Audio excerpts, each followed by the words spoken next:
The church bell at the local parish doesn't ring anymore. There hasn't been a call to prayer at the main city mosque for months. The once lively Sudanese town of Abyei is silent. Tens of thousands of its residents driven out by fierce fighting between government forces from the north and the Sudan People's Liberation Army from the south.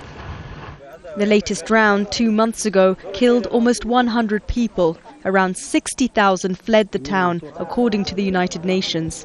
There was shooting in town, and eventually we got a report that the market was set on fire. And this now triggered the whole situation. And now there was firing from both parties. As a result, the commanders lost control of the situation.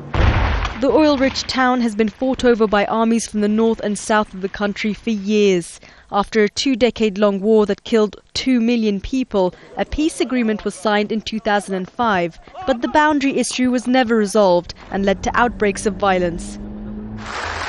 Last month, the north and south signed another deal. They agreed to stop the fighting and allow for international arbitration to help solve long-standing issues between them.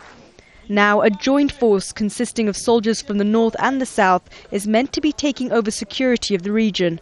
A deadline for the withdrawal of the SPLA and government troops from Abyei expired last month.